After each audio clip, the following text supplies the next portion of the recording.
કરે. તો હવે વાસ્તવમાં આપણે કાર્બોકેટાઇન સુધી જોયું બરાબર ને. કાર્બોકેટાઇન સુધીની વાત આપણે થઈ ગઈ હતી. ત્યાંથી આપણે આગળ વધી. તો કાર્બોકેટાઇન પછી બીજી સ્પીસીઝ આપણી પાસે આવે છે કાર્બોએનાઇન. તો એની વાત હવે કરીએ. નંબર 2 કાર્બોએનાઇન.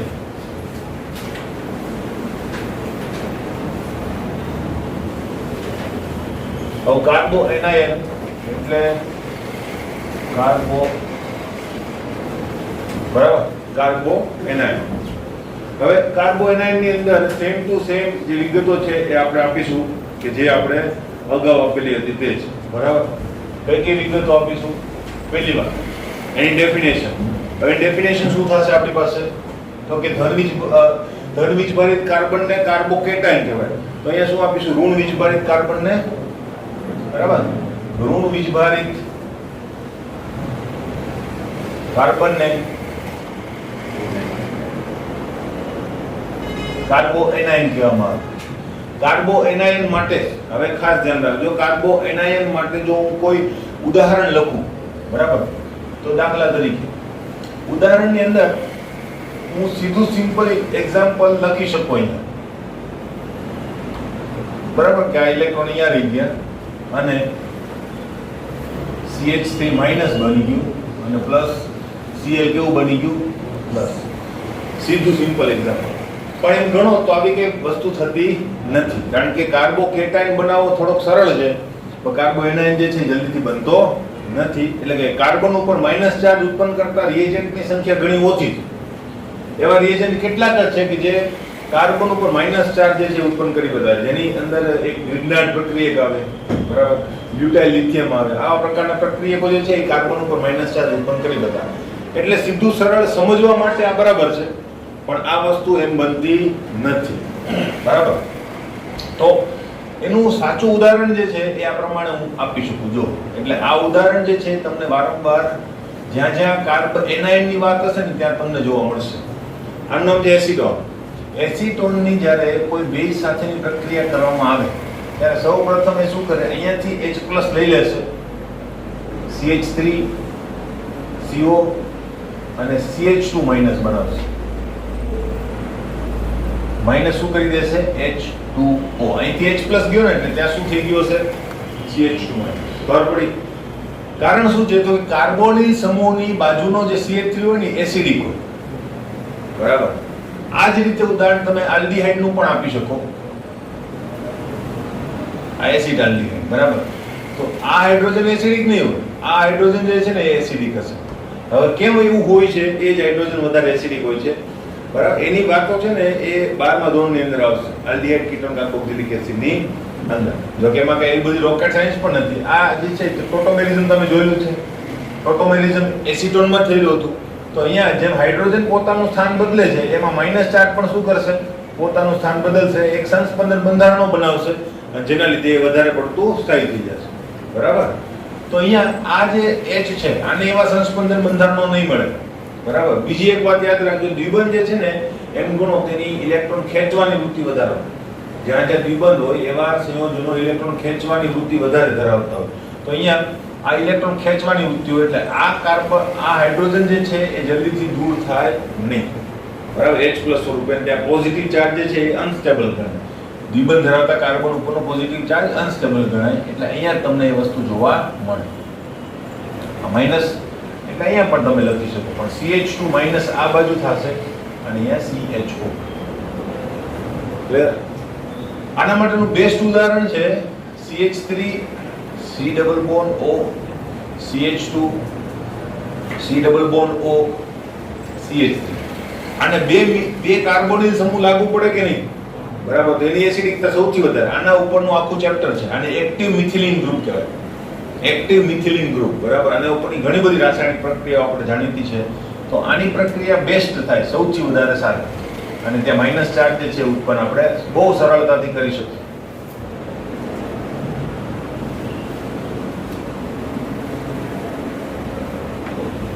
ક્લિયર? આ બધા ઉદાહરણ જે છે કાર્બોએનાઇન ના છે. એટલે એના ઉદાહરણ થોડાક વિશિષ્ટ હોય એમ.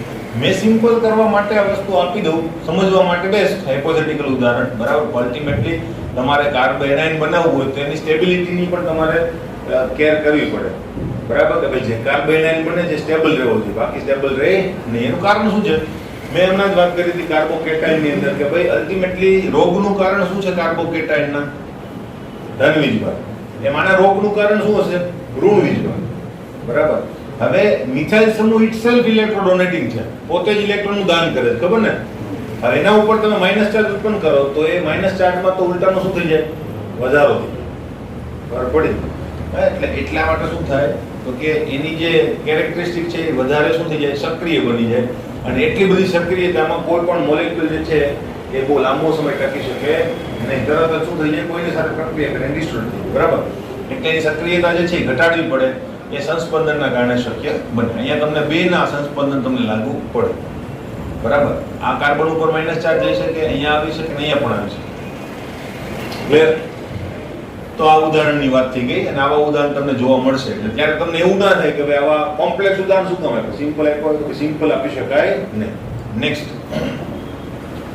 બીજી વાત, એક જે મુદ્દો છે દર વખતે લાગુ પડે છે તે કયો? તો કે ભાઈ એ ખૂબ જ સક્રિય અને રિએક્ટિવ સ્પીસીસ છે, તેનો જીવનકાળ કેવો હોય છે? અતિ અલ્પ, બરાબર. કાર્બોએનાઇન ખૂબ જ સક્રિય અને અલ્પજીવી સ્પીસીસ છે. ક્લિયર? આ તો બધામાં તકિયા કલામ છે, દર વખતે લખવું પડે. બીજી વાત, હવે કાર્બોએનાઇન ના કાર્બન પાસે કેટલા ઇલેક્ટ્રોન હોય? મુદ્દો લખ્યો તો આપણે, બરાબર. તો અહીંયા પણ લખવાનો છે. તેમાં ઋણભારિત કાર્બન પાસે 8 ઇલેક્ટ્રોન હોય છે.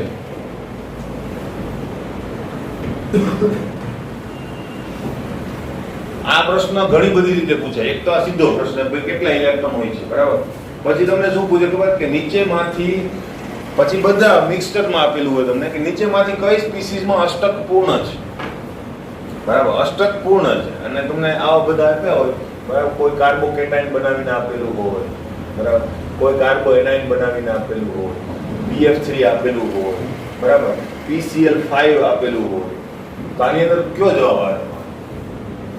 આ બધું મિક્સચર થઈ ગયું, 2-3 ચેપ્ટરનું મિક્સચર થઈ ગયું, બરાબર. તો જો આમાં તો નથી 6 ઇલેક્ટ્રોન, આની અંદર 8 ઇલેક્ટ્રોન છે. ખબર પડી? અષ્ટક પૂરું કોનું છે? એનાઇન. BF3 માં 6 ઇલેક્ટ્રોન અધૂરું છે, બરાબર. એટલે આ પણ જવાબ ખોટો. આની અંદર કેટલા આવે? 10.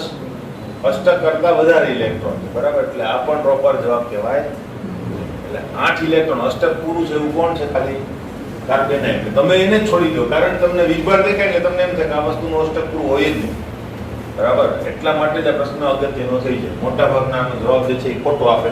મોટા ભાગના શું જવાબ આપે ખબર? PCl5. ખબર હોય 10 ઇલેક્ટ્રોન છે તો પણ એ જ. કેમ? તો કે 10 માં 8 તો આવી ગયા ને, બરાબર. અષ્ટક પૂરું થવું એટલે 8 જ ઇલેક્ટ્રોન, બરાબર. આ અપવાદ રૂપ છે બધા. આને 8 કરતા ઓછા છે અને 8 કરતા વધારે છે, બરાબર. તો એ ખાસ ધ્યાન રાખજો. તો ઋણભારિત જે કાર્બન પાસે 8 ઇલેક્ટ્રોન હોય છે, બરાબર. કેવી રીતે? તો એની પણ વાત કરી લઈએ.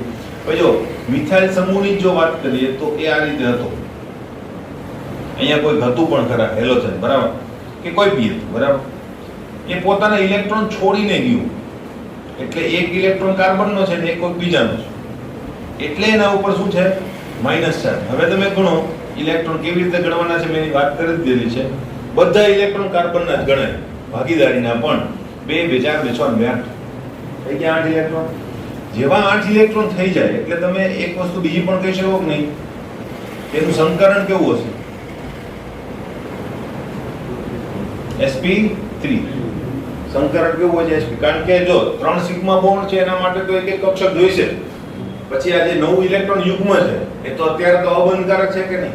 એના માટે પણ આપણે એક કક્ષકની વ્યવસ્થા કરવી પડશે, બરાબર. એટલે તમારા જે હાઇબ્રિડ ઓર્બિટલ છે એની જરૂર ક્યાં ક્યાં પડે? પાઈ બંધ સિવાય અબંધકારક ઇલેક્ટ્રોન યુગ્મને પણ બેસાડવા માટે હાઇબ્રિડ ઓર્બિટલ જોઈએ અને પ્લસ તમારા સિગ્મા બોન્ડને ઇલેક્ટ્રોન જે યુગ્મ જે છે એને બેસાડવા માટે પણ હાઇબ્રિડ ઓર્બિટલની જરૂર પડે, બરાબર. એટલે આ વસ્તુ ખાસ યાદ રાખવાની છે. તો sp3 સંકરણ. નેક્સ્ટ બીજો મુદ્દો શું થશે? હવે sp3 સંકરણના કારણેનો આકાર કેવો હશે? સમચતુષ્કોણ લખીએ. એ પણ લખી શકાય, બરાબર? તો ઘણીવાર એ પણ પૂછે. સમચતુષ્ફલકીય. હવે જો અહીંયા ખાસ ધ્યાન રાખજો, sp3 સંકરણના કારણેની ઓર્બિટલની ગોઠવણી સમચતુષ્ફલકીય હોય છે, પણ આ જે ઇલેક્ટ્રોન યુગ્મ છે એને આકારમાં આપણે કોઈ ધારણ કરતા નથી, બરાબર? એટલે આ જે છે એ ઓર્બિટલને આપણે આકારની અંદર નહીં લઈએ, એટલે આનો આકાર જે છે કેવો થઈ જાય? પિરામિડલ. કેવો થઈ જાય? પિરામિડલ થઈ જાય, બરાબર? તો આ વસ્તુ પણ એક ધ્યાનમાં રાખજો. આ ઓર્બિટલની ગોઠવણી છે, ઓર્બિટલ્સ. અને કઈ પાછી? હાઇબ્રિડ, બરાબર? નેક્સ્ટ બીજી વસ્તુ કે જે કાર્બોકેટાઇનમાં આવી હતી તે તેના 3 પ્રકારો છે. કયા કયા પ્રકારો છે ભાઈ? તો કે 30, 20 અને 10, બરાબર? હવે એની અંદર શું હોય છે એ પણ તમને ખબર છે, બરાબર? કે ભાઈ 30 ની અંદર ઋણ ભારિત કાર્બન સાથે આપણે પહેલા 10 લખીએ, બરાબર? ઋણ ભારિત કાર્બન સાથે બીજા એક કાર્બન જોડાયેલો હોય, આને આપણે 10 કહીશું. પછી જો 2 કાર્બન જોડાયેલા હોય તો એને આપણે શું કહી દઈશું? 20. અને જો 3 કાર્બન જોડાયેલા હોય તો આપણે એને કહી દઈશું 30.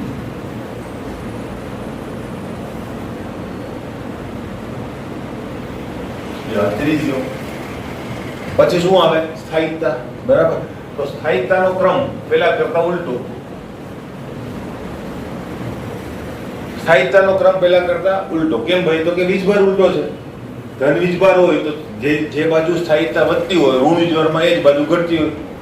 કારણ કે મિથાઇલની વૃત્તિ તો સેમ છે. મિથાઇલની વૃત્તિ કેવી છે? ઇલેક્ટ્રોન દાતા. ઇન્ડક્ટિવ ઇફેક્ટ કેવી છે? એની પોઝિટિવ ઇન્ડક્ટિવ ઇફેક્ટ કહેવાય ને, એ આવશે હમણાં જ આગળ. તો સ્થાયિકતા જે છે એ એના ઉપર જ આધાર રાખે. એટલે ફરીથી આપણે વાત કરીએ. માનો કે એમ કહું કે ભાઈ આની સક્રિયતા છે કોના કારણે? માઇનસ ચાર્જના કારણે. સક્રિયતાનું કારણ શું છે? માઇનસ ચાર્જ, બરાબર? તો એ જે માઇનસ ચાર્જ છે એ જ જો સક્રિયતાનું કારણ હોય તો શું થાય? સેમ વસ્તુ, બરાબર? માઇનસ ચાર્જ જ જો સક્રિયતાનું કારણ હોય તો આ માઇનસ ચાર્જ જો ઘટે તો સક્રિયતા ઘટે, અને સક્રિયતા ઘટે તો સ્થાયિકતામાં શું થાય? વધારો થાય. એટલે સ્થાયિકતામાં વધારો થવા માટે આ માઇનસ ચાર્જ ઘટવો જોઈએ. હવે અહીંયા એવું કોઈ પરિબળ નથી જે એને ઘટાડી શકે, બરાબર? અહીંયા કોઈ પરિબળ જ નથી. જો દાખલા તરીકે મિથાઇલ સમૂહ જે છે ઇલેક્ટ્રોન દાતા, મેં તમને કીધું તું દરેક આલ્કાઇલ સમૂહ ઇલેક્ટ્રોન દાતા હોય છે, યાદ રાખો. તો અહીંયા પણ ઇલેક્ટ્રોનનું દાન થાય છે, અહીંયા પણ થાય છે, અહીંયા પણ થાય છે, બધી જગ્યાએ. અહીંયા 3 મિથાઇલ સમૂહ ઇલેક્ટ્રોનનું દાન કરે છે કે જે માઇનસ ચાર્જ ઉપર ઇલેક્ટ્રોનની ઘનતા વધારશે. એ તો સપોર્ટ કરશે કે નહીં? માઇનસ ચાર્જને શું કરી દેશે? હજુ વધારી દેશે. તો આની સક્રિયતા મેક્સિમમ તમને જોવા મળે. સક્રિયતા મેક્સિમમ તો સ્થાયિકતા મિનિમમ, બરાબર? અહીંયા 2 મિથાઇલ સમૂહ ઇલેક્ટ્રોનનું દાન કરે છે તો શું થશે? ત્યાં સક્રિયતા જે છે મોડરેટ જોવા મળશે, વચગાળાની જોવા મળશે. અને અહીંયા બરાબર એક જ ઇલેક્ટ્રોન છે, આની સ્થાયિકતા સૌથી વધારે. અને જો કોઈ ના હોય ઇલેક્ટ્રોન દાન કરનાર તો સ્થાયિકતા મહત્તમ જોવા મળશે. કારણ કે ત્યાં દાન કરનાર કોઈ નથી તો ઋણ વીજભાર જેટલો છે એટલો જ છે, એનાથી વધતો નથી. એટલે અસ્થાયી તો છે જ, ઘટાડી તો શકતા જ નથી આપણે, પણ એનો વધારો અટકાવી શકીએ છીએ આપણે, બરાબર? એટલે સ્થાયિકતાનો જે ક્રમ છે કેવો જોવા મળશે તમને? તો કે 30 છે ને એ સૌથી ઓછું સ્થાયી, પછી 20, પછી 10 અને સૌથી વધારે સ્થાયી હોય છે મિથાઇલ એનાયન. ક્લિયર? પેલા કરતા ઉલટ. પેલામાં મિથાઇલ કેટાયન સૌથી ઓછું સ્થાયી હતું, આમાં સૌથી વધારે સ્થાયી હોય છે. કેમ? એ મેં તમને કીધું. ક્લિયર? બરાબર? આટલી વિગતો છે કાર્બ એનાયનની અંદર. બોલો, છે પ્રશ્ન? બરાબર? અહીંયા આ પાર્ટ જે છે એ કમ્પ્લીટ. હવે નેક્સ્ટ ક્વેશ્ચન ઉપર આપણે જઈશું. બરાબર? કાર્બોકેટાયન ને કાર્બોએનાયન મોસ્ટ આઈએમપી ક્વેશ્ચન છે, બરાબર તૈયાર કરવાના છે, બરાબર? હવે નેક્સ્ટ આપણી પાસે પ્રશ્ન છે રિએજન્ટ ઉપર. રિએજન્ટ એટલે કે પ્રક્રિયકો. પ્રક્રિયકો પણ 2 પ્રકારના હોય, બરાબર? તો હવે એની માહિતી આપણે લેવાની છે, બરાબર? પ્રક્રિયકોના પ્રકારો વિશે માહિતી આપો.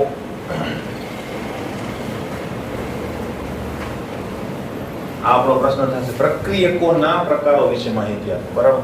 અથવા તમને શું કહે, ઇલેક્ટ્રોન અનુરાગી અને કેન્દ્રાનુરાગી પ્રક્રિયકો વિશે માહિતી આપો.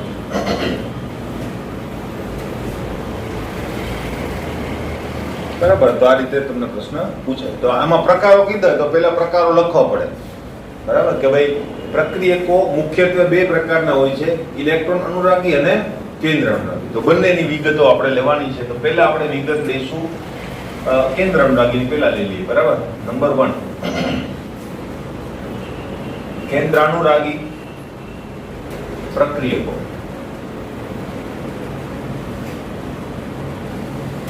બરાબર.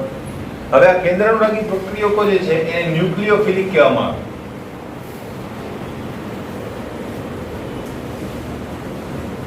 ન્યુક્લિયોફિલિક રિએજન્ટ્સ, બરાબર. હવે એની ડેફિનેશન શું છે? આવજો. એની ડેફિનેશન માટે તમારે કઈ ગોખવાની જરૂર નથી. તમે ખાલી થોડુંક ધ્યાન રાખો એટલે તમે એ વસ્તુ લખી શકો. કેવી રીતે? તો જો, કેન્દ્રાનુરાગી, કેન્દ્ર તરફ અનુરાગ, એને શું કહેવાય? કેન્દ્ર. અનુરાગનો મતલબ થાય આકર્ષણ. અનુરાગનો મતલબ શું થાય? આકર્ષણ થાય. તો અહીંયા કેન્દ્ર તરફ અનુરાગ, કેન્દ્ર તરફ આકર્ષણ. કેન્દ્ર એટલે ધનવીજભારને પ્રોડ્યુસ કરે, એટલે કે ધનવીજભારને શું કરે? રિપ્રેઝન્ટ કરે. કેન્દ્ર એટલે કેન્દ્રમાં પ્રોટોન હોય, બરાબર. તો કેન્દ્રની અંદર પ્રોટોન હોય, એ ધનવીજભારને જો ડિડ્યુસ કરતા હોય અથવા તો એ ધનવીજભારને રિપ્રેઝન્ટ કરતા હોય તો એના તરફ કોને આકર્ષણ? ઋણ વીજભારને, બરાબર. તો અહીંયા એ જ વસ્તુ આપણે લખવાની છે. એટલે ઋણ વીજભારની સ્પીસીસ જે છે એને આપણે શું કહે છે? કેન્દ્રઅનુરાગી. હવે પોઈન્ટ બાય પોઈન્ટ જો લખવાની શરૂઆત આપણે જો કરીએ તો પહેલો મુદ્દો, કેન્દ્રાનુરાગી કોને કહેવાય? તો કે ઇલેક્ટ્રોનનું, કારણ કે કેન્દ્ર તરફ આકર્ષણ હોય એટલે ઋણ ભારિત હોય, બરાબર. ઋણ ભારિતનો મતલબ એવું નથી કે એની ઉપર ચાર્જ હોય માઇનસ. કદાચ ઇલેક્ટ્રોન રીચ સ્પીસીસ પણ હોય, એવી સ્પીસીસ હોય જેની પાસે ઇલેક્ટ્રોનની વિપુલતા છે, એવી પણ સ્પીસીસ હોઈ શકે, બરાબર. એટલે ઇલેક્ટ્રોનનું દાન કરી શકતા હોય એવી સ્પીસીસને આપણે શું કહીએ છીએ? કેન્દ્રાનુરાગી. ખબર પડે? તો અહીંયા લખીએ, ઇલેક્ટ્રોન પ્રદાન કરતા સ્પીસીસને આપણે શું કહીએ છીએ? કેન્દ્રાનુરાગી કહીએ છે, બરાબર. બીજી વસ્તુ, આવા પ્રક્રિયકોને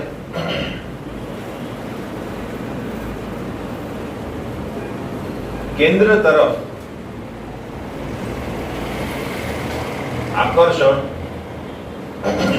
હોય છે, એટલા માટે જેને શું કહેવામાં આવે છે? કેન્દ્રાનુરાગી, બરાબર. તો કેન્દ્ર પ્લસ અનુરાગી. અનુરાગીનો મતલબ શું થાય છે? આકર્ષિત. કેન્દ્ર તરફ આકર્ષિત એ કોણ હોય? ઇલેક્ટ્રોન રીચ સ્પીસીસ હોય અથવા તો ઋણભારિત સ્પીસીસ હોય. મોટા ભાગે ઋણભારિત જ. ક્લિયર? બરાબર. તો આવા પ્રક્રિયકો કેન્દ્ર તરફ શું કરતા હોય છે? આકર્ષણ ધરાવતા હોય છે. બીજી વાત, તેને આવજો માઇનસ ચાર્જ તો એની ઉપર મોટા ભાગે તમને જોવા મળશે. એટલે એનો જે સિમ્બોલ છે, એનો જે સાઇન છે, એની અંદર પણ આપણે માઇનસ ચાર્જ મોટા ભાગે દર્શાવતા હોય છે. NU માઇનસ વડે દર્શાવવામાં આવે. NU for nucleophilic. ખબર પડી? NU ક્યાંથી આવ્યું છે? ન્યુક્લિયો ઉપરથી. તો ન્યુક્લિયોફિલિકનો NU અને માઇનસ ચાર્જ, કારણ કે એની ઉપર મોટા ભાગે તમને માઇનસ ચાર્જ અથવા તો ઇલેક્ટ્રોન રીચતા તમને જોવા મળશે, બરાબર. એ રીચ સ્પીસીસ હશે વડે દર્શાવાય છે. ક્લિયર? હવે બીજી વાત, આવી સ્પીસીસ શું હોય છે? તો કે ઇલેક્ટ્રોન ની વિપુલતા દર્શાવતી હોય છે.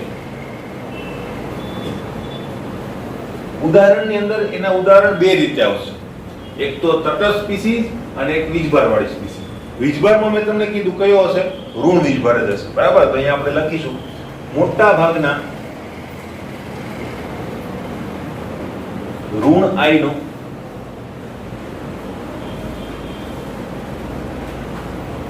કેન્દ્રાનુરાગી પ્રક્રિયક તરીકે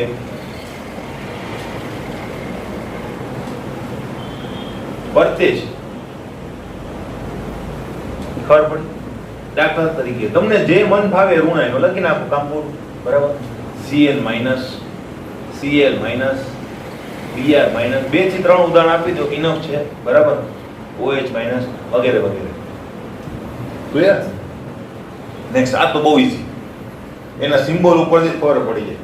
તટસ્થ સ્પીસીસ તમારે થોડીક યાદ રાખવી પડે. બરાબર. તટસ્થ સ્પીસીસ ની અંદર તમારે થોડુંક યાદ રાખવું પડે. કેવી રીતે? જો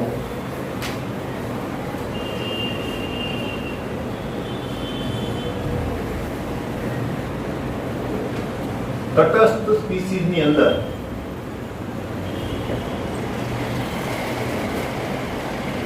એટલે કે તટસ્થ છે અને ન્યુક્લિયોફાઇલ છે. બરાબર. એની અંદર જો આપણે જોઈએ તો કોણ કોણ આવશે? તો એની અંદર એવી સ્પીસીસ આપણે લખવાની છે કે જેની પાસે અબંધકારક ઇલેક્ટ્રોન યુગ્મ હોય. અબંધકારક ઇલેક્ટ્રોન યુગ્મ હોય, કારણ કે ઇલેક્ટ્રોન યુગ્મ એ ઇલેક્ટ્રોનની વિપુલતાને દર્શાવે છે કે નહીં? બરાબર. તો અબંધકારક ઇલેક્ટ્રોન યુગ્મ જો હશે તો એ શું થઈ જશે? કેન્દ્ર તરફ આકર્ષણ અનુભવી શકશે. બરાબર. તો અહીંયા પણ એવું જ છે, એટલા માટે આપણે અહીંયા એવી સ્પીસી લખીશું કે જેની પાસે અબંધકારક ઇલેક્ટ્રોન યુગ્મ છે. હવે એવું કોણ છે? તો એક તો છે જો H2O, ઓક્સિજન પાસે 2 ઇલેક્ટ્રોન યુગ્મો છે કે નહીં? બરાબર. બીજું કોણ યાદ આવે? NH3. બરાબર. ત્રીજું કોણ યાદ આવે? કઈ યાદ ના આવે. બરાબર. તો બેસ્ટ આટલું તો ખબર પડી ગઈ ઓક્સિજન વાળું. બરાબર. તો આનો એક હાઇડ્રોજન કાઢીને ત્યાં મિથાઇલ મૂકી દો. એક હાઇડ્રોજનને મેં મિથાઇલ બનાવી દીધો તો શું વધ્યું? બરાબર. આ પણ વધતે છે કેન્દ્રાનુરાગી તરીકે, અને તમે યુઝ કરશો 12મા ધોરણની અંદર. બરાબર. પછી આની અંદર પણ એવું કરો, એક હાઇડ્રોજનને શું કરી નાખો? મિથાઇલ બનાવી દો. થઈ ગયું કે નહીં? એની પાસે તો એક ઇલેક્ટ્રોન યુગ્મ છે ને, એ પોતે બેઝ જ છે. ઉલટાની ઇલેક્ટ્રોન એટલે કે કેન્દ્રાનુરાગીતા જે છે, બરાબર, એ વધી જશે. કેમ ભાઈ? આ ઇલેક્ટ્રોનનું દાન કરશે કે નહીં? તો એક તો રીચ હતો, એમાં પાછો રીચ બનાવશે. બરાબર. તો એની જે કેન્દ્રાનુરાગીતા છે એમાં શું કરશે? મિથાઇલ સમૂહ વધારો કરી દેશે. બરાબર. તો આ વસ્તુ એને ફાયદો કરશે અને એની કેન્દ્રાનુરાગીતા વધી જશે. તો EC એટસેટ્રા. બરાબર. આના સિવાય બીજા ઘણા બધા તમે લખી. ક્લિયર? મોટા ભાગે નાઇટ્રોજન ને ઓક્સિજન જ તમને જોવા મળશે. બરાબર. પછી બહુ તો શું હોય, નાઇટ્રોજન ની નીચેનો એનો કોઈ બીજો મોટો ભાઈ કોણ? ફોસ્ફરસ હોય, આર્સેનિક હોય. ખબર પડે છે કે જે આની નીચે જશે. એવી જ રીતે ઓક્સિજન ની નીચે કોણ હોય? સલ્ફર હોય. બરાબર. એ તમને જોવા મળે. એસી મોટા ભાગે નહીં. એસી એટલે સેલેનિયમ જે છે એ હશે નહીં. બરાબર. ઓક્સિજન ની નીચે કોણ કોણ છે? OS, ACPO. બરાબર. આમાંથી હોઈ શકે પણ મોટા ભાગે તમને સલ્ફર સિવાય બીજું કોઈ જોવા મળશે. ક્લિયર? બરાબર. તો આની વાતો આપણે કમ્પ્લીટ કરી. કોણ? કેન્દ્રાનુરાગી પ્રક્રિયકો. કેન્દ્રાનુરાગી પ્રક્રિયકોના MCQ આવે છે તમારે, તો MCQ ખાસ યાદ રાખવાના છે. MCQ ખબર પડી? એમાં શું પૂછે? નીચેમાંથી કયું કેન્દ્રાનુરાગી છે? નીચેમાંથી કયું ઇલેક્ટ્રોન અનુરાગી છે? આવી રીતે તમને પ્રશ્નો પૂછે. બરાબર. અને એમાં તમને હેરાન આ નહીં કરે. ચાર્જ ઉપરથી તમને ખબર પડી જ જશે. આ હેરાન કરશે. તટસ્થ હશે ને તે. તટસ્થ ઉદાહરણ આમાં પણ હશે, તટસ્થ ઉદાહરણ ઇલેક્ટ્રોફાઇલમાં પણ હશે. બરાબર. તો જ્યારે તમને તકલીફ ના પડે એનું ખાસ ધ્યાન રાખવાનું છે. ક્લિયર? ઓકે. નેક્સ્ટ બીજો નંબર આવે છે આપણી પાસે ઇલેક્ટ્રોન અનુરાગી. ઇલેક્ટ્રોન અનુરાગી.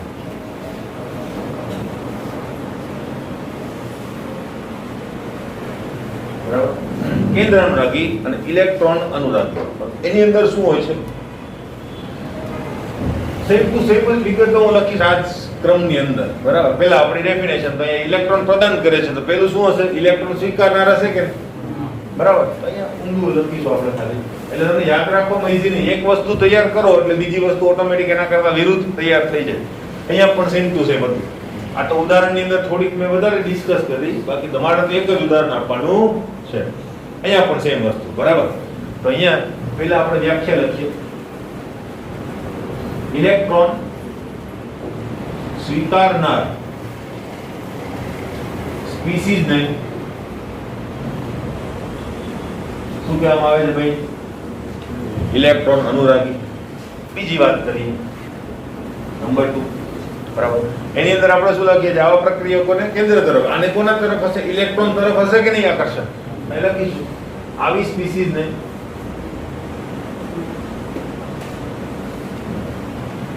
તમે ઇલેક્ટ્રોન તરફ પણ લખી શકો અને ઋણ વીજભાર તરફ પણ લખી શકો, બંને લખી શકો. હા, ઇલેક્ટ્રોન તરફ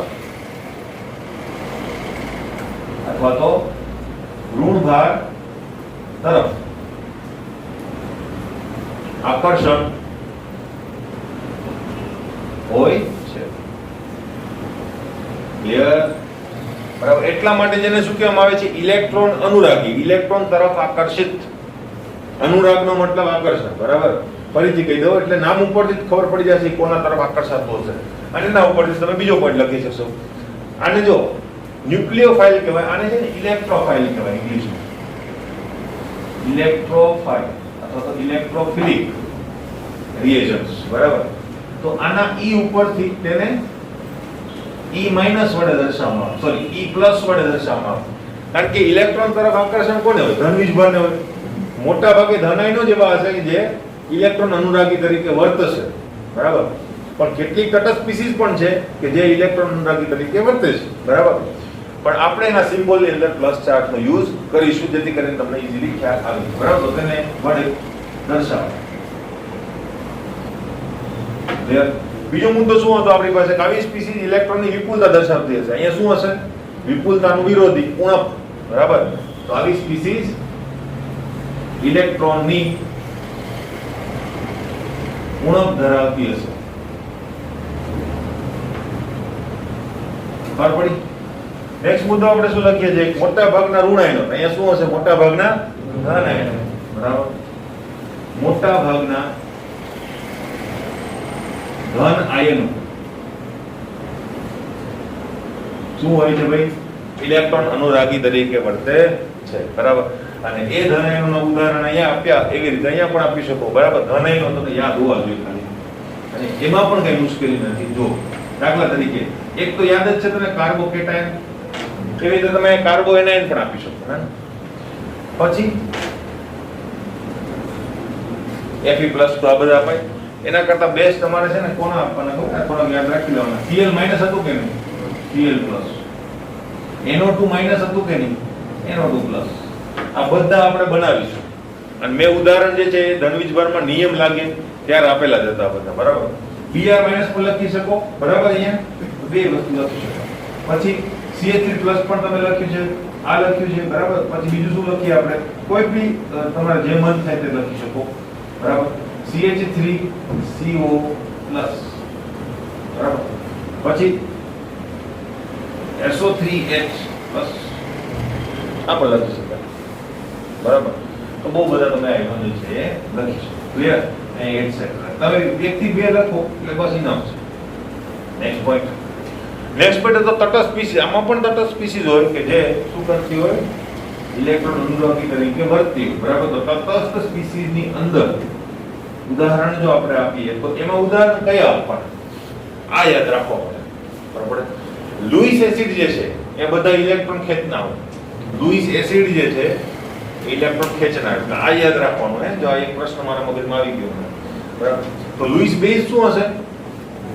કેન્દ્રાનુરાગી. અને લુઈસ એસિડ શું હશે? ઇલેક્ટ્રોન. અને લુઈસ એસિડ માટે તમારે બેસ્ટ યાદ રાખવા માટે એક જ પોઈન્ટ યાદ રાખવાનો કે ધન આયન જે છે ને એ લુઈસ એસિડ હોય. એક એટલું યાદ રાખો એટલે બીજું બધું એની ઉપરથી આવી જાય. ધન આયન લુઈસ એસિડ હોય તો ઋણ આયન શું હોય? Louis base. અને ઋણ આયન જો લુઈસ બેઝ હોય તો એનો મતલબ કે ઇલેક્ટ્રોન રીચ સ્પીસીસ કે જે ઇલેક્ટ્રોનનું દાન કરી શકે છે એ શું હશે? Louis base. બરાબર. અને ઇલેક્ટ્રોન ખેંચનાર સ્પીસીસ છે એ કેવી બની જશે? ઇલેક્ટ્રોન ખેંચનાર અને લુઈસ એસિડ. ક્લિયર? તો એક જ વસ્તુ યાદ રાખવાની, ધન આયન લુઈસ એસિડ. એટલે બધી વસ્તુ એના ઉપરથી તમે લખી શકો. લુઈસ એસિડ કોણ છે? બરાબર. HCl. આવા ઉદાહરણ આપવાના નહીં. બરાબર પડે છે? કારણ કે ઇલેક્ટ્રોન ખેંચવાની એની પાસે તાકાત હોય છે. HCl જે છે એ પ્રોટોન આપવાની તાકાત ધરાવે છે એટલે કે એનું આયનીકરણ થાય છે. બરાબર. ઇલેક્ટ્રોન ખેંચવાના રિલેટેડ એને આપણે જોતા નથી. તો અહીંયા ઉદાહરણ જે છે એ તમારા કયા ઉદાહરણ પણ પહેલા ખબર છે કે ભાઈ જ્યારે આર્હેનિયસ, લોરી બ્રોન્સ્ટેડ એના સિદ્ધાંતો તમે ભણ્યા હશે તેની અંદર એક મર્યાદા હતી ભાઈ એમાં H+ અને OH- ની અનિવાર્યતા હતી. લોરી બ્રોન્સ્ટેડમાં તમારે H+ ની અનિવાર્યતા છે અને આર્હેનિયસમાં તો બંને છે. બરાબર. લુઈસનો સિદ્ધાંત જે છે એ વધારે આદર્શ ગણાય. એનું કારણ શું છે તો કે એની અંદર કોઈ અનિવાર્યતા નથી કે ભાઈ તમારે ફરજિયાત H+ ની જરૂર પડશે જેવું નથી. એની અંદર ખાલી ઇલેક્ટ્રોનના વિનિમયના આધારે વ્યાખ્યા આપેલી છે, બરાબર. તો એવું એક કારણ કદાચ તમારે આવતું હશે, જો કોઈને યાદ હોય તો, કે કોઈ એક એસિડ નું નામ આપે અને એમ કહે કે આ એસિડ છે ને એ લોરી બ્રોન્સ્ટેડ પ્રમાણે એસિડ નથી, પણ લ્યુઇસ પ્રમાણે એસિડ છે, આવતો અવકાર. અને એમાં તમારે હશે BF3, બરાબર, પછી AlCl3. AlCl3 જે છે એ લ્યુઇસ એસિડ છે, પણ લોરી બ્રોન્સ્ટેડ પ્રમાણે એસિડ નથી. અથવા બેઝ તરીકે NH3 નું ઉદાહરણ ઘણીવાર આવતું હોય. NH3 જે છે એ લ્યુઇસ પ્રમાણે બેઝ છે, બરાબર, પણ લોરી બ્રોન્સ્ટેડ પ્રમાણે બેઝ નથી. કેમ? તો કે એની પાસે OH- નથી, બરાબર. તો આવી રીતે તમે જો લોરી બ્રોન્સ્ટેડ પ્રમાણે ના આવે, આર્હેનિયસ પ્રમાણે આવે. NH3 નું જે ઉદાહરણ છે ને આર્હેનિયસ પ્રમાણે. લોરી બ્રોન્સ્ટેડ એ ફાયદો શું કરી દીધો? OH- ની અનિવાર્યતા ઘટાડી. પ્રોટોન દાતા એસિડ, પ્રોટોન સ્વીકારનાર બેઝ. તો NH3 પ્રોટોન સ્વીકારી તો શકે છે, એટલે એ બેઝ તરીકે લોરી બ્રોન્સ્ટેડમાં આવશે, પણ આર્હેનિયસમાં નહીં આવે, કારણ કે એની પાસે OH- નથી, બરાબર. આપણે એની ચર્ચા નથી કરતા. એટલે તમને જે અપવાદરૂપ કારણો આવતા એ બધા અહીંયા લખી શકાય. અહીંયા કોણ કોણ આવશે? મેં હમણાં નામ કીધું તે જ.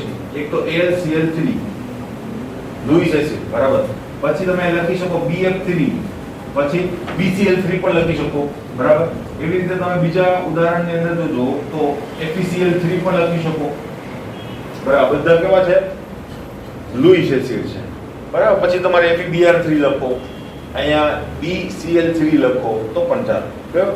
AlCl3 ને બહુ બદલાવવું નહીં, બરાબર. આ બે વસ્તુની અંદર હજુ બે ઉદાહરણ તમે એડ કરી શકો. ક્લિયર? બરાબર. અહીંયા બધા જે છે એ કેવા થઈ ગયા તમારા? Lewis acid. અને લ્યુઇસ એસિડ માટે કેવા થઈ ગયા? ઇલેક્ટ્રોન અનુરાગ. ક્લિયર? બરાબર. તો આ ઇલેક્ટ્રોન અનુરાગીનું કામકાજ પણ થોડું સેમ ટુ સેમ મુદ્દાઓ બંનેની અંદર લખ્યા છે, દેખાતા હશે તમને. ક્લિયર છે? પ્રશ્ન મોસ્ટ આઈએમપી ક્વેશ્ચન છે આ બધા. ઓકે, બરાબર. હવે એક પૂછું, બે માર્કમાં પૂછી લો. 4 પોઈન્ટ છે કે નહીં? બરાબર. તો આમાંથી 4 પોઈન્ટ તમારે લખવાના રહેશે. ઉદાહરણ જે છે એ બંનેના આપવાના, તટસ્થનું અને વીજભાર વાળું. ક્લિયર? ઓકે. નેક્સ્ટ પોઈન્ટ ની જો આપણે ચર્ચા કરીએ તો નેક્સ્ટ પોઈન્ટ ની અંદર આપણી પાસે આવે છે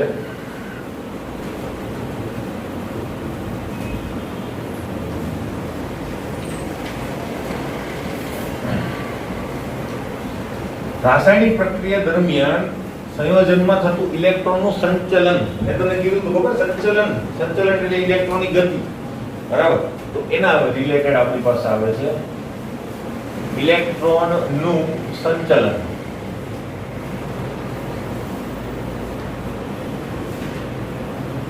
સંચલન એટલે ગતિ. આ બધા આપણા હથિયારો છે, ખબર પડી? હા, આપણે જ્યારે જ્યારે રાસાયણિક પ્રક્રિયા કરીશું ત્યારે આપણી જે પ્રક્રિયા હશે ને, પ્રક્રિયાને બે વિભાગમાં વહેંચીશું, કેન્દ્રાનુરાગી પ્રક્રિયાઓ અને ઇલેક્ટ્રોન અનુરાગી પ્રક્રિયાઓ. તો એ કોને કેવા પ્રક્રિયા કોઈ આપણે જોઈ લીધું, બરાબર. હવે પ્રક્રિયા દરમિયાન ક્રિયાવિધિ ખાસ સમજવા માટે આપણે ઇલેક્ટ્રોનના સંચલનને પણ દર્શાવવું પડે. તો એ કેવી રીતે દર્શાવવામાં આવે છે એ પહેલા આપણે ભણી લેવું પડે, બરાબર. અહીંયા એ વસ્તુની આપણે ચર્ચા કરીશું કે ઇલેક્ટ્રોનનું જે સંચલન છે, ઇલેક્ટ્રોનનું સંચલન. હવે જો સંચલન શબ્દ યુઝ કરી એનો મતલબ ઇલેક્ટ્રોનની ગતિ, બરાબર. એટલે આપણને એનાથી પરિચિત થઈ જાય, બરાબર. સંચલન આવા કર્વ, બરાબર, તીર વડે દર્શાવો.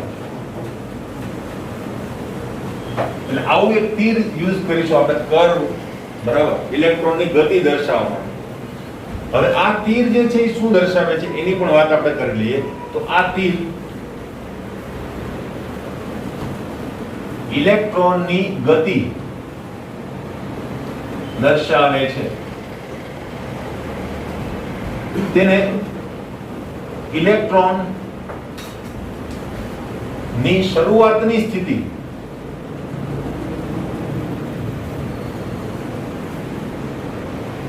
થી અંતિમ સ્થિતિ તરફ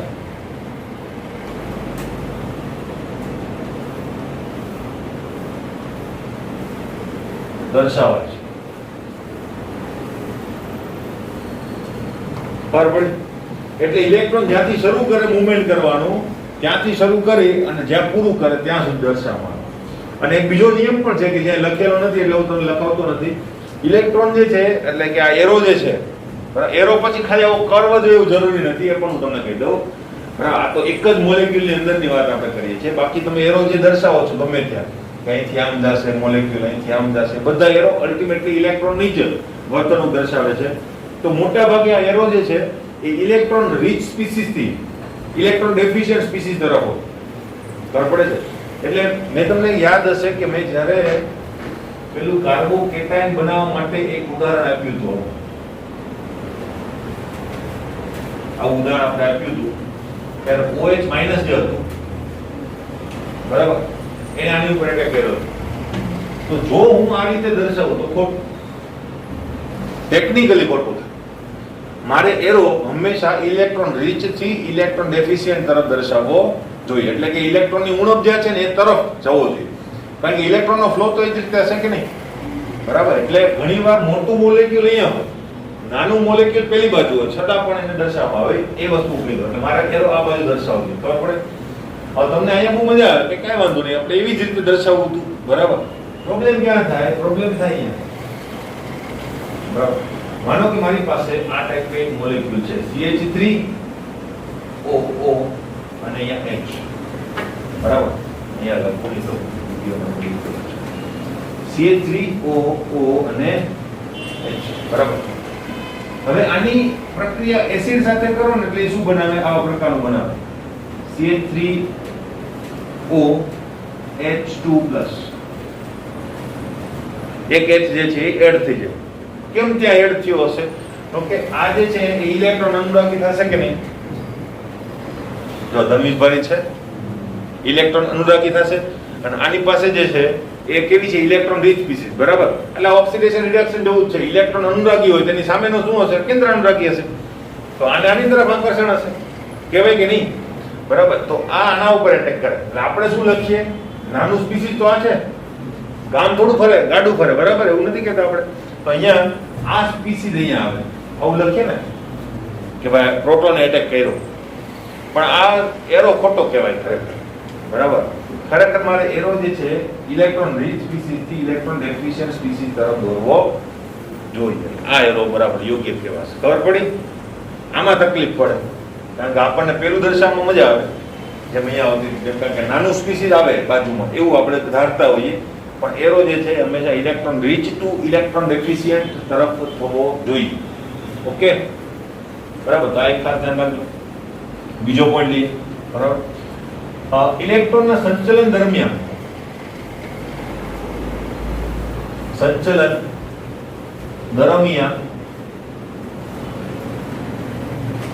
પાયબંધ તૂટતા કે સ્થાન બદલી કરતા હોય છે. ઇલેક્ટ્રોનનું જ્યારે સંચલન થાય ત્યારે પાઈ ઇલેક્ટ્રોન ખાસ કરીને પોતાનું સ્થાન બદલી નાખતા હોય. એટલે કે જગ્યાએ પાઈ બંધ હોય ત્યાંથી પોતાનું સ્થાન બદલી નાખતા હોય. કેવી રીતે? સંસ્પંદનમાં જે રીતે થાય છે તે રીતે. સંસ્પંદનમાં કેમ પોતાનું સ્થાન જે છે બદલાઈ જાય છે, બરાબર. એવી રીતે પાઈ બંધ પોતાનું સ્થાન બદલતા હોય તો એ પોતાના ઇલેક્ટ્રોનને પણ બદલતા હોય. પોતાના ઇલેક્ટ્રોનની ગતિના કારણે જ શું થતું હોય? એનું પોતાનું સ્થાન પણ બદલતું હોય. ઘણી વખતે તૂટી પણ જતા હોય. એના ઇલેક્ટ્રોન જે છે કોઈ પરમાણુ ઉપર ટ્રાન્સફર થઈ જતા હોય. તો એની આપણી પાસે 3 શક્યતાઓ છે. ઇલેક્ટ્રોનના સંચલનને દર્શાવવા માટેની 3 શક્યતાઓ છે. તો એ શક્યતાઓ આપણે જોવાની છે. નંબર 1, બરાબર. દાખલા તરીકે કોઈ એક પરમાણુ છે જેની પાસે એક પાયબંધ છે, બરાબર. તો આનું સંચલન એ બીજી બાજુ તરફ પણ થાય. એટલે એક બાજુથી બીજી બાજુ તરફના પાયબંધ તરફ, બરાબર. પાયબંધ ટુ પાયબંધ. તો તમને શું મળશે? અહીંનો પાયબંધ જે છે એ આ બાજુ ટ્રાન્સફર થઈ જશે. ખબર પડી? તો પાયબંધના ઇલેક્ટ્રોન ટ્રાન્સફર થયા, બરાબર. ઇલેક્ટ્રોન અહીંયાથી આ બાજુ આવ્યો કે નહીં? એટલે મેં એરો આ રીતે દર્શાવ્યું. ઇલેક્ટ્રોનનું સંચલન ક્લિયર. એટલે આની નીચે આપણે લખવું જોઈએ શું? પાયબંધ થી પાયબંધ તરફ. ઓકે, નવા પાયબંધ તરફ. બીજું, ઘણી વખત એવું થતું હોય કે પાયબંધ તૂટી જતો હોય અને એના ઇલેક્ટ્રોન જે છે એ ટ્રાન્સફર થઈ જતા હોય. આ પાયબંધ તૂટી જશે અને એના ઇલેક્ટ્રોન એ પાયબંધ નહીં બનાવે. એ ઇલેક્ટ્રોન કોના ઉપર રહેશે? પરમાણુની ઉપર. તો પણ થાય. તો હવે પાઈ બંધ પોતે અસ્તિત્વ ગુમાવી બેસશે, પણ એના ઇલેક્ટ્રોન કોના ઉપર હશે? બરાબર. એટલે પાઈ બંધ થી અબંધકારક ઇલેક્ટ્રોન ઉપર થઈ જશે કે નહીં? એટલે પાઈ બંધ જે છે એ અબંધકારક ઇલેક્ટ્રોન યુગ્મ બની ગયું. ત્રીજી શક્યતા તમને જે દેખાય છે એ જ છે. જેમ આ આના ઉપર આવ્યા એમ આ પાછા આવી શકે કે નહીં? પાઈ બંધ બની શકે કે નહીં? એ પણ શક્ય છે. એ મુવમેન્ટ પણ તમને જોવા મળશે કે અબંધકારક ઇલેક્ટ્રોન યુગ્મ હશે એ પાછું શું બનાવી દેશે? પાઈ બંધ બનાવી દેશે. ક્લિયર? તો ત્રણ પ્રકારની શક્યતા મોટા ભાગે તમને જોવા મળે. ક્લિયર? બરાબર. તો આટલી વિગતો જે છે એ ઇલેક્ટ્રોનના સંચલનની અંદર છે. ઇલેક્ટ્રોનનું સંચલન પ્રશ્ન તરીકે પૂછાવાની શક્યતા નીલ. બરાબર. પણ મેં કીધું એમ આને સમજ્યા વગર તમે ક્રિયાવિધિની અંદર યોગ્ય રીતે નિદર્શન કરી શકો નહીં કે ભાઈ એરો કેવી રીતે મારવું. આ બધી વિગતો તમને હોવી જોઈએ. ક્લિયર? તો એક ઉદાહરણ જો હું તમને આપી દઉં. મેં એક ઉદાહરણ તો આપી દીધું છે. બરાબર. ઇલેક્ટ્રોનનું સંચલન આપણે દર્શાવીએ તો એક ઉદાહરણ જો આપી દઉં. દાખલા તરીકે OH માઈનસ બરાબર પ્લસ C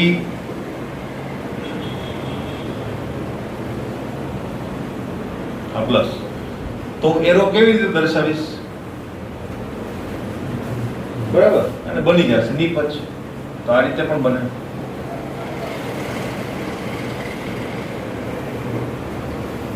આ થઈ ગયું. બરાબર. એક બીજો પોઈન્ટ આપણે જોઈએ. એક ઇલેક્ટ્રોનની મૂવમેન્ટ અથવા તો એક ઇલેક્ટ્રોનનું સ્થાનાંતર અર્ધ તીર વડે દર્શાવવામાં આવે.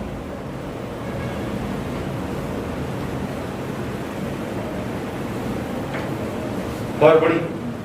હવે જો આ ઇલેક્ટ્રોન આખું યુગ્મનું સ્થાનાંતર થાય છે, જો ડબલ ઇલેક્ટ્રોન તમને દેખાતા બરાબર, એક જ ઇલેક્ટ્રોન જો મૂવમેન્ટ કરતો હોય તો એને શું કહેવાય? અર્ધ તીર વડે આપણે દર્શાવીએ છીએ. બરાબર. તો એની વાત પણ આપણે કરી દઈએ.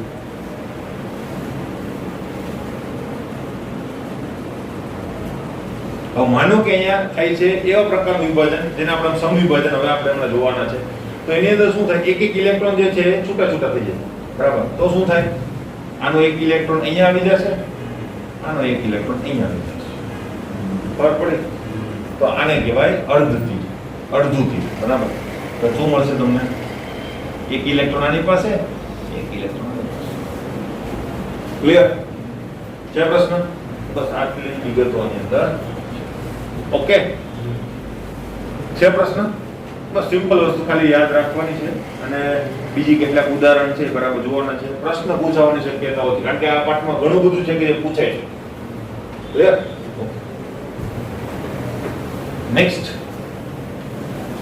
જો કેન્દ્રાનુરાગી વિષમ વિભાજનની પ્રક્રિયા આપણે જોઈ હતી.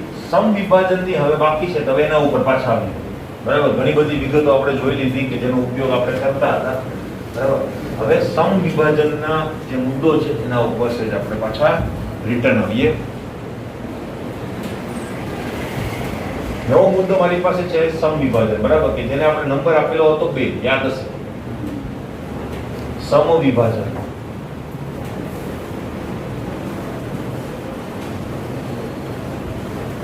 હવે આપણે પાછા પહેલા મેં કીધું વિષમ વિભાજન વધારે લેન્ધી છે. તો જો કે એની અંદર આ વધારાની એક ચર્ચા પણ થઈ ગઈ આપણે.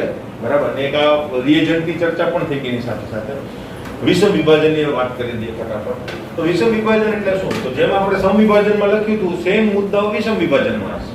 બરાબર. પેલા શું હશે? એની ડેફિનેશન. બરાબર. તો ડેફિનેશન ની અંદર શું લખીશું? હું આખી ડેફિનેશન નથી લખતો. શું થશે? જો સહસંયોજક બંધનું વિભાજન એવી રીતે થાય જેથી કરીને બંધકારક ઇલેક્ટ્રોન યુગ્મ જે છે એના બંને ઇલેક્ટ્રોનનું સમાન રીતે વિભાજન થાય. એમાં શું થશે? તો કે બંને પરમાણુઓ એક એક ઇલેક્ટ્રોન લઈને છૂટા પડે. વિભાજન સમાન રીતે થાય એટલે બંને પરમાણુ કે જે સહસંયોજક બંધથી જોડાયેલા છે બંને એક એક ઇલેક્ટ્રોન લઈને છૂટા પડે. જેમ કે અહીંયા મેં હમણાં કહ્યું હતું તે. બરાબર. તો એવા પ્રકારના વિભાજનને શું કહેવામાં આવે છે? સમ વિભાજન કહેવામાં આવે. હવે એના માટે હું તમને એક ઉદાહરણ આપી દઉં. હાઇપોથેટિકલ ઉદાહરણ આપું. માનો કે દાખલા તરીકે માનો કે A અને B આ બે મારી પાસે સ્પીસીસ છે અને એ સ્પીસીસ નું સમવિભાજન થાય છે. તો સમવિભાજન માટે મારે અર્ધ તીર દર્શાવવું પડશે કે નહીં? આ રીતે ખબર પડી? એટલા માટે જ આપણે પહેલા લીધું, બરાબર? હવે એ અર્ધ તીર આપણે દર્શાવી દીધું તો શું મળશે અહીંયા? એ ક્લિયર? તો આવી સ્પીસીઝ મને મળે. આ સ્પીસીઝ નું નામ છે મુક્ત મૂલક. શું છે? મુક્ત મૂલક. પહેલામાં શું ઉત્પન્ન થતા હતા? આયનો. આમાં શું ઉત્પન્ન થાય છે? મુક્ત મૂલક.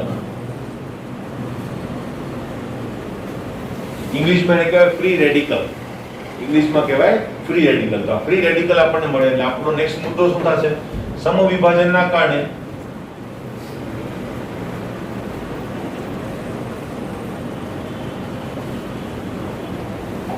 મુક્ત મૂલકો બને છે. મુક્ત મૂલકનો મતલબ શું છે? ભાઈ પોતાનો ઇલેક્ટ્રોન પોતાની પાસે છે, એનો પ્રોટોન પણ એની પાસે છે, એનો મતલબ એની ઉપર કોઈ ચાર્જ આવતો નથી, છતાં સક્રિય સ્પીસીસ તો છે જ અને અષ્ટક તો હજુ બાકી જ છે, બરાબર? તો એ વસ્તુ રહે છે. ક્લિયર? બીજી વાત કરીએ. હવે જો કાર્બન મુક્ત મૂલક તરીકે હોય તો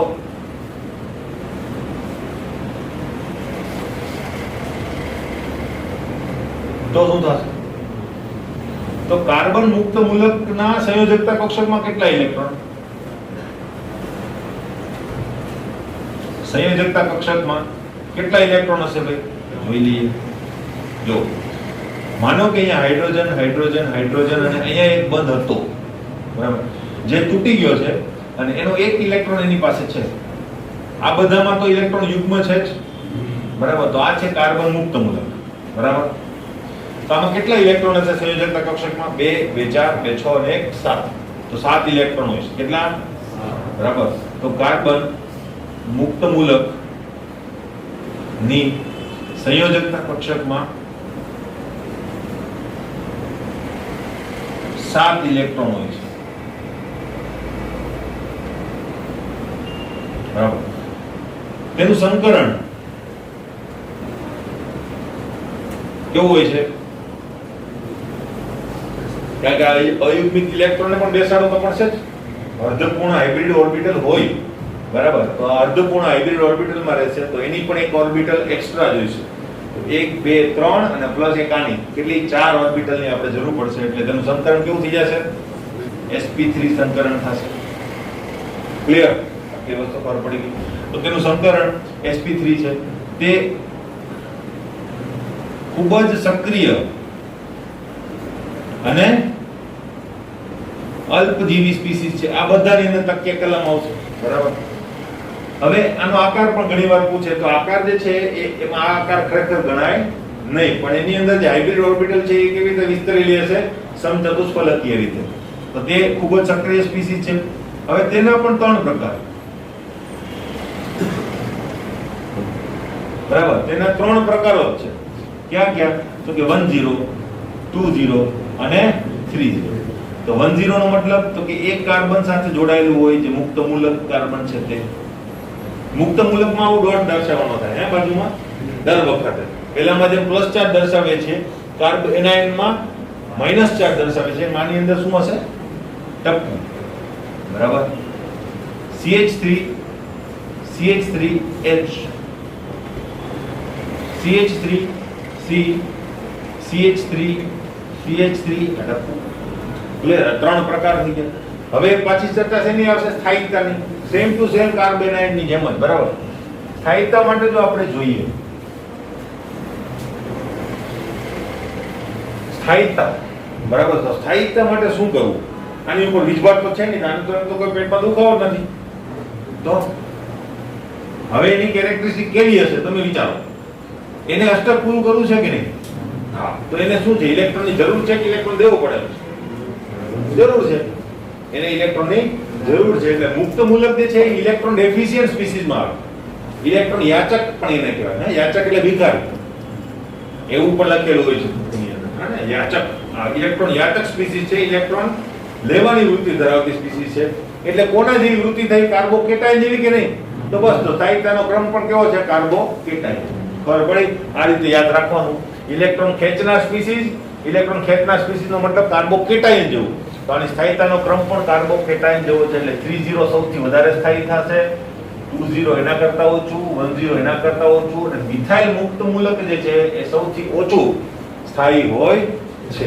સમજી કેવી રીતે શક્ય? ઇન્ડક્ટિવ ઇફેક્ટ દ્વારા આ જે મિથાઇલ સમૂહ છે ઇલેક્ટ્રોન દાતા છે, તો આ કાર્બનની જે ઇલેક્ટ્રોન ખેંચવાની જે વૃત્તિ અથવા ઇલેક્ટ્રોનની એને જરૂર છે થોડી ઘણી કોણ પૂરી કરી દેશે?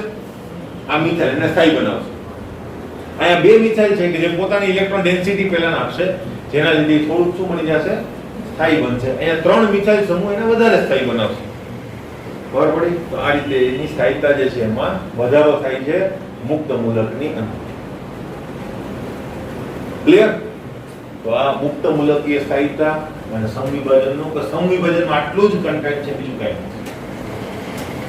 વિષમ વિભાજનમાં છે બધા. વિષમ વિભાજન પછી એના 2 પ્રકાર અને 2 પ્રકારો પછી આમાં એવું કઈ નહીં, સીધું કાર્બોકેટાયન શરૂ. મુક્ત મૂલકીય કાર્બન જે છે આની અંદર જ આવે. તો પ્રકાર છે નહીં, તમારે અલગ અલગ શું કામ?